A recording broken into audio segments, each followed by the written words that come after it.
দেখুন বন্ধুরা কি সুন্দর আমার পুঁই গাছটা উঠেছে দেখেছেন। আজকে এই পুঁই পাতা কাটবো আর পুঁই গাছে কিছু ডাল কেটে নেবো রান্না করার জন্য। এই দেখেছেন বন্ধুরা, এই পুঁই পাতাগুলো কেটে নিলাম।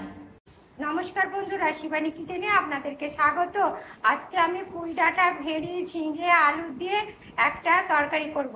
চলুন এগুলোকে এইভাবে ডুমো ডুমো করে কেটে নিয়েছি দেখেছেন। এবার চলুন রান্নাটা বসাই। এখন বন্ধুরা তেলটা গরম হয়ে গেছে, এবার এর মধ্যে গোটা জিরে আর গোটা শুকনো লঙ্কা দিয়ে দিলাম। এই দেখুন বন্ধুরা, শুকনো লঙ্কা জিরাটা ভাজা হয়ে গেছে। এবার এর মধ্যে আলু, ঝিঙে, ভেড়ি আর ডাঁটা কেটে রেখেছিলাম, এটা দিয়ে দিলাম। এবার এই দেখুন পরিমাণ মতন হলুদ দিলাম, এই দেখুন পরিমাণ মতন লবণ দিলাম। আমি একটুখানি নেড়ে নেবো দেখুন। আর এটাকে এই দেখুন ঢাকা দিয়ে দিচ্ছি।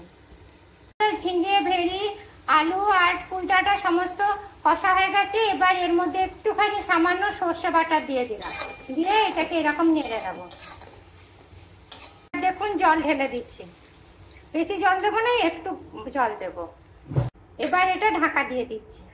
দেখুন বন্ধুরা, আলু, পুঁই ডাঁটা, ভেড়ি, ঝিঙ্গা সব সিদ্ধ হয়ে গেছে। এবার এটা নামিয়ে নেব ছাঁকলে নেওয়ার জন্য। এই দেখুন বন্ধুরা তেলটা গরম হয়ে গেছে। এবার এই পেঁয়াজ কুচোনোটা দিয়ে ছাঁকলে নেব। দেখুন সামান্য একটু লবণ দিলাম, সামান্য একটু হলুদ দিলাম। বন্ধুরা পেঁয়াজটা লাল লাল করে ভাজা হয়ে গেছে, এই তরকারিটা দিয়ে দিলাম।